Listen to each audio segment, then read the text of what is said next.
Welcome to the Real Estate and Small Business for Management Consultant Show. Whether you hold a corporate 9-to-5 or have determined that you want to explore the small business realm, this show is for you. Christian Carrillo talks to entrepreneurs and experts in the real estate and small business realms to discover what they do, why they do it, and how they do it to help show you the art of the possible. And now your host, Christian Carrillo. Welcome back to the Real Estate and Small Business Show. I am your host, Christian Carrillo. Today, we've got a special interview for you folks. Our guest is Jessica Fialkovich. Thanks for hopping on the show, Jessica. We're extremely excited to have you on. Thank you so much, Christian. I'm happy to be here. Awesome. Well, Jessica is a business exit expert, a #1 best-selling author, speaker, and small business advocate. And if I do say so myself, I am definitely a big fan of Jessica's work. So we're super excited to have her on here. When she sold her first business a decade ago, she had no idea where to start. Fortunately, she was able to exit successfully and then buy her next business, a business brokerage office. For 10 years, she has built the fastest growing and most successful business brokerage firm in the US. But she realized that most business owners that decide to sell are not prepared.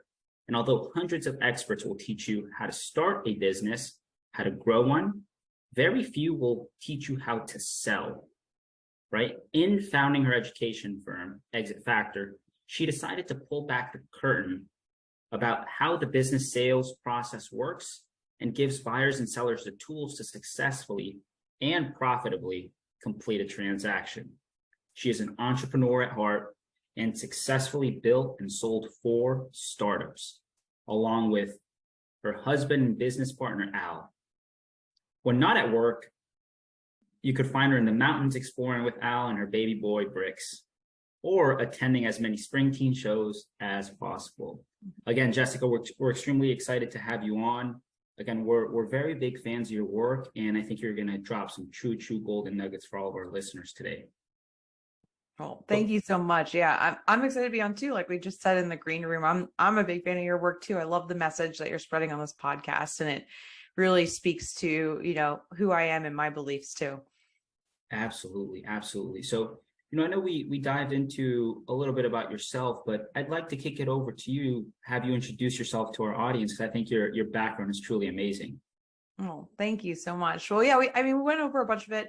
I'd say important things about me. So I grew up in New Jersey. That's why I'm a Springsteen fan. But I was raised by an educator and a nurse. My parents were not entrepreneurs, so I was not the kid on the corner selling lemonade at 5 years old. But my grandparents, my great-grandparents, my great-great-grandparents were all entrepreneurs. And the reason my dad didn't continue that was because he saw the up and down, the roller coaster ride that small business owners experience. And he wanted something steadier and safer for his family. So I always joke, like, maybe the entrepreneurial gene skipped a generation because all of his daughters are now running their own businesses.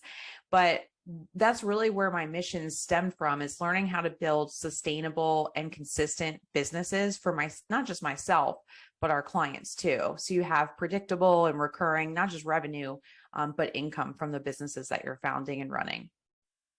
Awesome. No, that's amazing.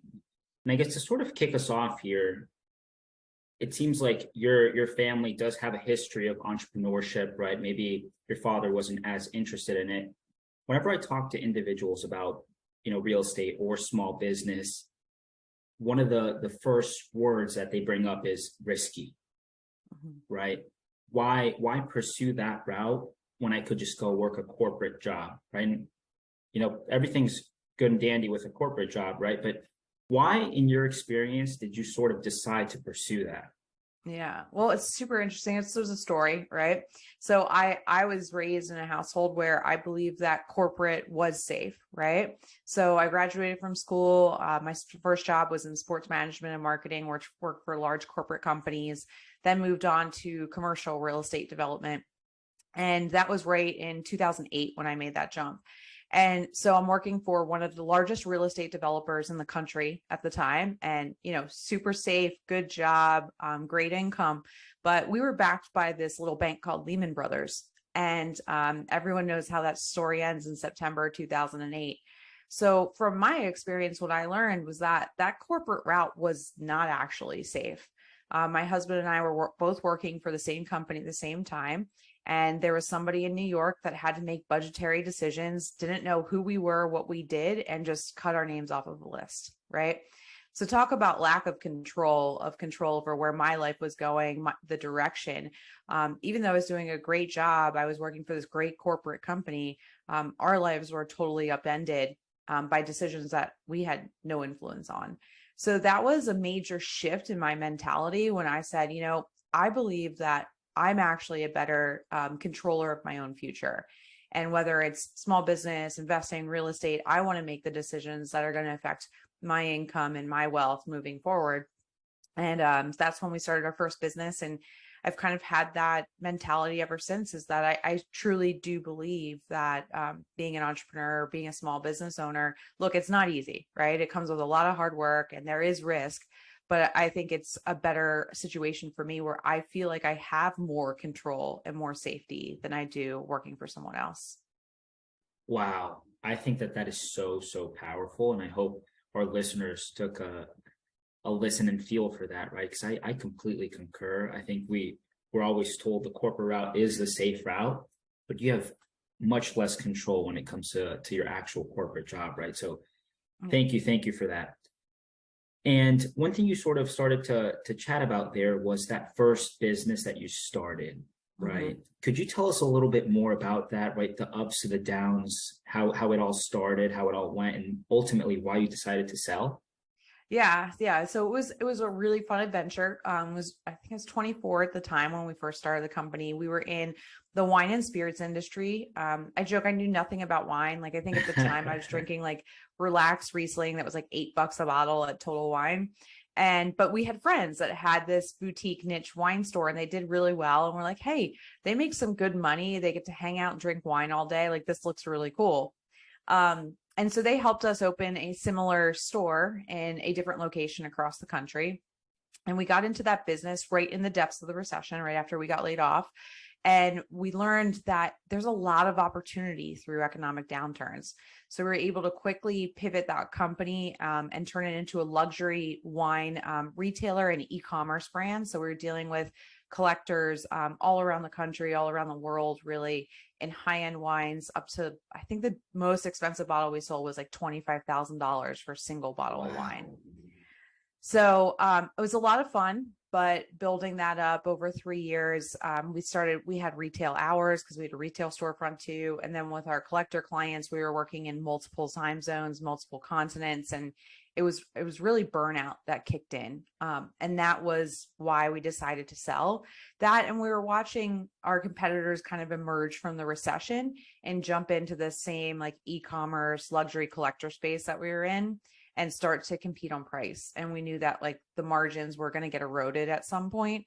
So we knew it was the right time to exit. I always tell my clients, like, it's best to exit before you hit the peak. And I think we did that right with that company without even knowing it at the time. No, I love that. I think that's incredible. And one sort of piece there that you hit that I absolutely loved was you mentioned there's a lot of opportunity during downturns, right? And I think a lot of folks, maybe they don't see that, right? It's something we're experiencing now with interest rates rising and people maybe using fixed rate debt, right? We think there's a lot of opportunity coming, and people that are positioned well, like you mentioned, will sort of come out on top, right? But this sort of venture that you had led you to your next business, right? The business brokerage firm. Yes. What was that process like, right? At what point did you realize, all right, this is the next step and this is what we're going to pursue? Yeah. We took a road trip after we sold our first company for like 6 months, took our dog at the time and explored like all kinds of areas of North America. And we were trying to come up with different ideas and we really didn't have a great idea. We were interested in business brokerage because we had sold our company through a broker. We had a decent experience. I'd say we had a really good financial outcome, but the customer service was lacking a lot. So we're like, hey, maybe we can get into this business. And I had a mentor in the wine business that told me, if you can ever find an industry where you can just be 1% better than your competition and dominate the market, like that's where you'll make your money. And so we saw that potential in business brokerage, but at the same time, back then we were like, hey, if we don't like business brokerage, maybe we'll find another business to buy because we'll be like ahead of the curve. And we ended up purchasing a business brokerage firm in Denver, Colorado was our first firm. And that was kind of our mentality. It's like, oh, we'll do it for a few years and we'll see what happens. But we ended up falling in love with the space and working with our small business clients. And we were able to find that industry my mentor was talking about, hey, we can just do this a little bit better than everybody else and we can really dominate. I love that. I love that. And you and I were chatting a little bit about the audience that typically listens to our podcast, right? And a lot of them are within the corporate space, interested in potentially transitioning out of their corporate job. And you are an expert in buying and acquiring small businesses, right? As like individuals, we're always maybe told, go out and start a business, right? We never really think about going out to purchase one that's been, operating. Yep. Could you talk to us a little bit more about that? Yeah, it's one thing I wasn't really aware of until I sold my first business too. Is like I never had thought about buying. Everybody talks about startup. And actually, if you look at the data, like sometimes it's most of the time, it's actually less expensive and less risky to buy something that's already pre-existing. I think it's like half of all business startups that are founded the first year go out of business. Mm-hmm. And by like year 5 or 10, it's like 80% are out. And I'm not sure if those exactly are accurate right now, but it's pretty high, right? So if you think about, you can acquire a business and it's actually not as expensive. It's a multiple of earnings, and how the cash flow works is usually a good deal for the buyers. If you can do that and you can get a head start, yes, it's still going to be hard to run the business. You're still going to have to tweak it. It's not going to be perfect, but you're getting that head start of a process and systems in place, a business that's making money. Maybe it's been in business 5, 10. Sometimes like in the market right now, you have a lot of baby boomers retiring. So there's some businesses that have been in business for 30, 40 years. And in order to replicate that history and that success, I mean, obviously it would take us the same amount of time, if not longer. So I think it's a great opportunity in the marketplace, and you can buy all kinds of businesses. Like, I mean, there's everything from car washes for sale to mental health facilities to, and everything in between, restaurants, retail, service businesses. And it's really a dynamic market. And I think it's a little bit, I'd say it's still a little bit hidden from entrepreneurs. It's not something that immediately you go to when you're like, oh, hey, I want to be an entrepreneur. You don't think about buying. You first think about starting. Like, what's the idea I can start with? Yeah, absolutely. I love that. And I think, this is where having an expert like yourself really comes into play, right? There are so many different moving pieces with this. Like, should I use an online platform for this, right? Or do I need a broker? Right? Do I need a consultant? Right? Mm-hmm. Then you start to get into actual valuations, whether it's, EBITDA, seller's discretionary earnings, whatever multiple there may be for that specific industry.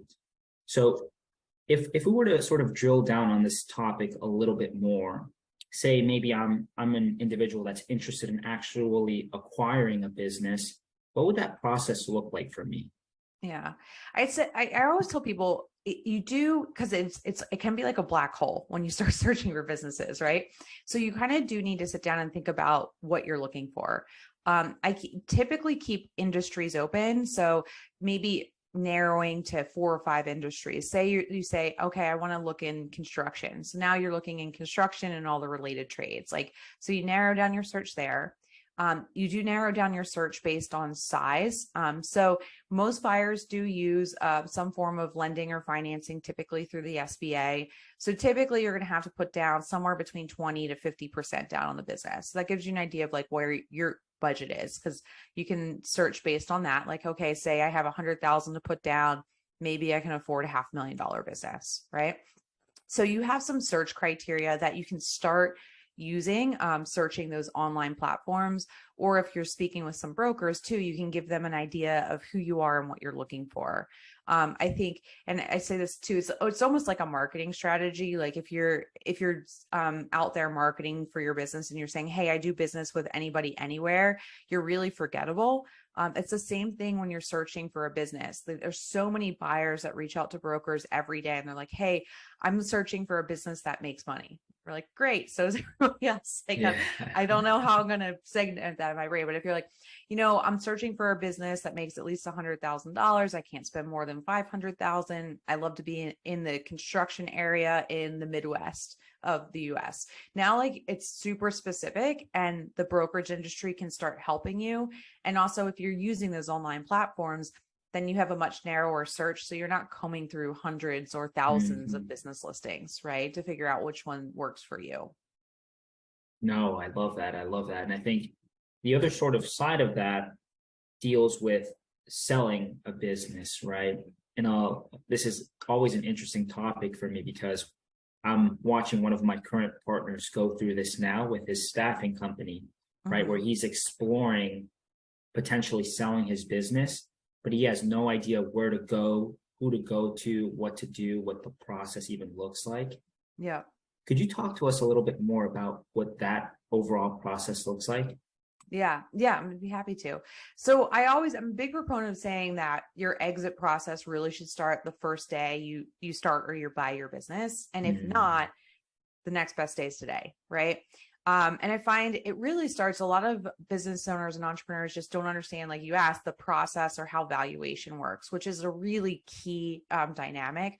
So typically, even before you're thinking about going on the market or selling, I recommend that you have a valuation or an exit assessment done on your business to see, where are the markers? Where are you at today? What is the business worth today? And at least in our firm, we also project like what the business could be worth in the future, right? If it continues to grow at that pace or you do some work in that. And that's kind of like, it's almost like going to a doctor for a checkup, right? Because it tells you what's operating well in your business, maybe what needs a little bit of an operation. And it gives you a little bit of a timeline of when would be the ideal time to exit, right? So that's always where the process starts. And then from there, you have a decision to make.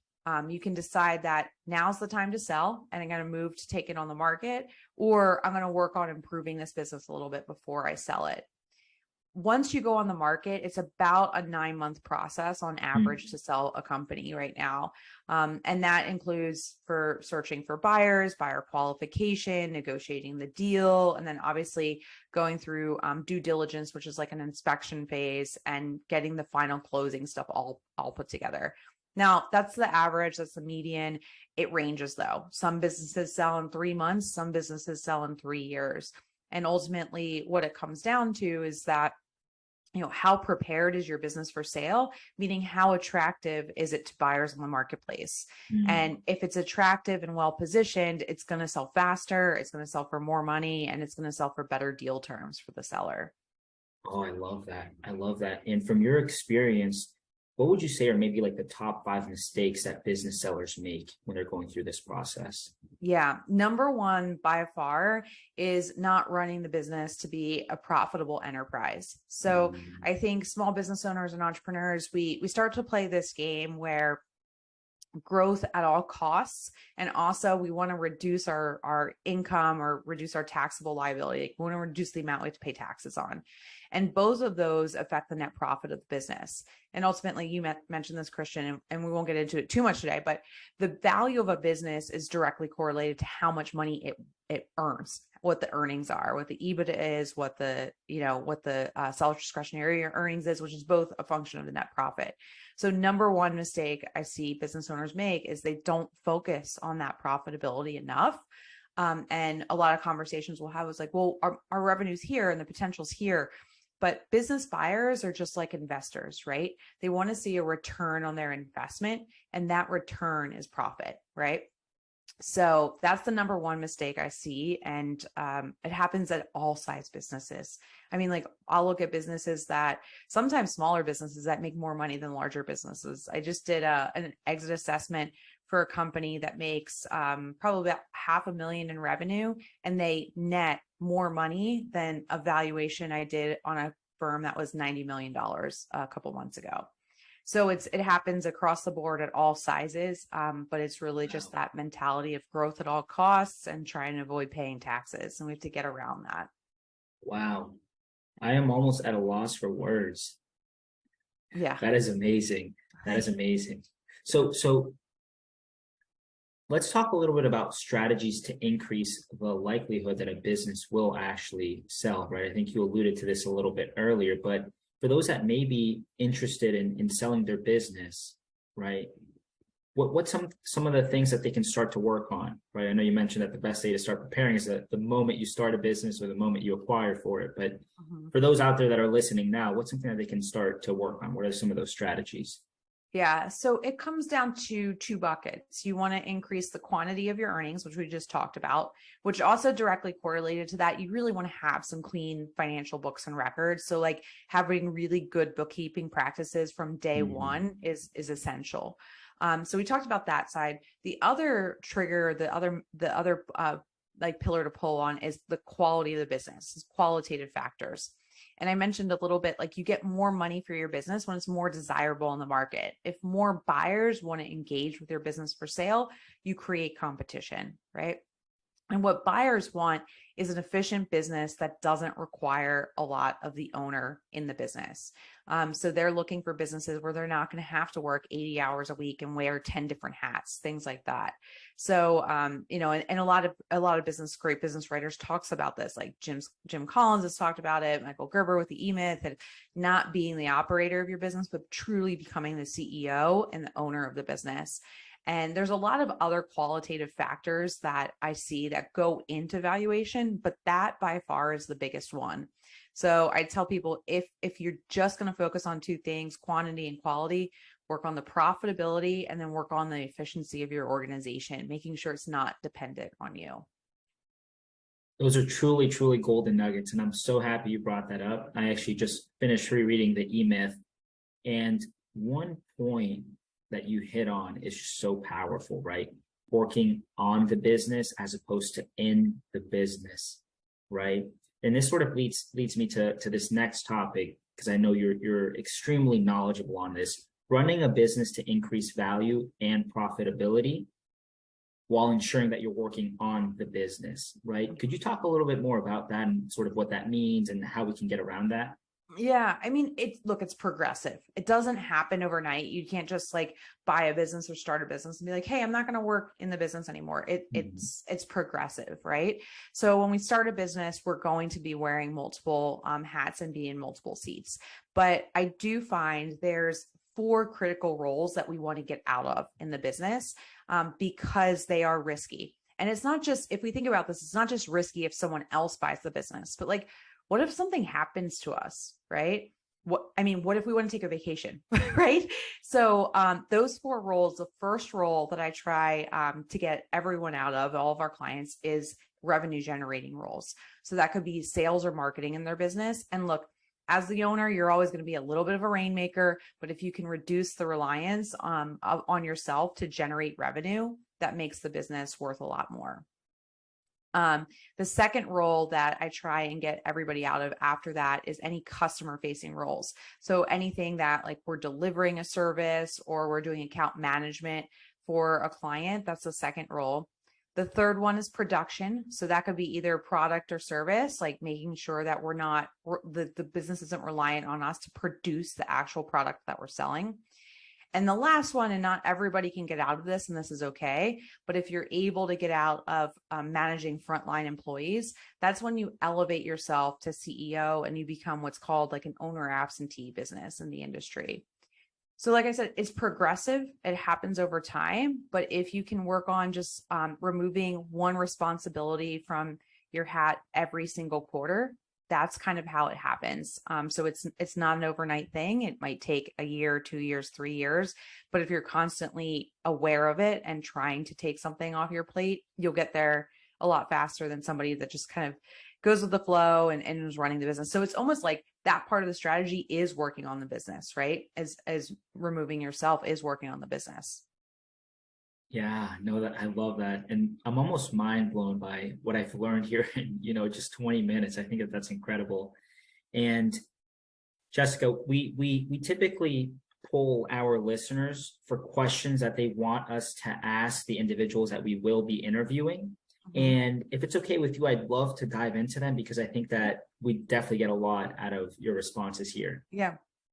So if you lost it all today, what would you do? I'd probably just do the same thing I'm doing now. I mean, like I love working in business brokerage. I love working in exit strategy. I love working with small businesses. So honestly, I feel like I have found my purpose. And if I lost it all, I just start over and rebuild doing the same thing that I did. Love that. I love that. Going forward, what do you have planned in your business and why? So right now I'm focused on, you mentioned Exit Factor, which is our exit consulting and exit strategy practice. And that's to help small business owners prepare their companies for sale. We recently expanded across the US in this last year. And next year we're looking at expansion internationally. So. Wow. Congratulations. That's Thank you. amazing. That is amazing. If you could give our listeners one piece of advice today, what would it be? I'd say as a business owner, your business is supposed to produce time, choice, and money from you. So it's supposed to give you life. It's not supposed to take life from you, and design it to do that. Wow. I'm gonna almost pause there because I think that's so powerful. Thank you. That's so powerful. Last one here for you. How can our listeners get to know more about you and connect with you? Awesome. I appreciate that. So we put a page together on our website. If you go to exitfactor.com/podcast, you can send me an email from there. All of our social media profiles are connected, but there's also you can do a little free assessment on there. There's a free white paper too. So. Awesome. Awesome. Again, Jessica, thank you so much for hopping on the show. This has truly been one of my favorite shows. I think what I've learned in the last couple of minutes here has really changed the way I'm thinking about how we're going to start to approach small business, real estate, private equity. So I know our listeners will definitely get a lot out of this interview. So again, thank you so much for your time and looking forward to catching up again. Yeah, thank you. All right, take care.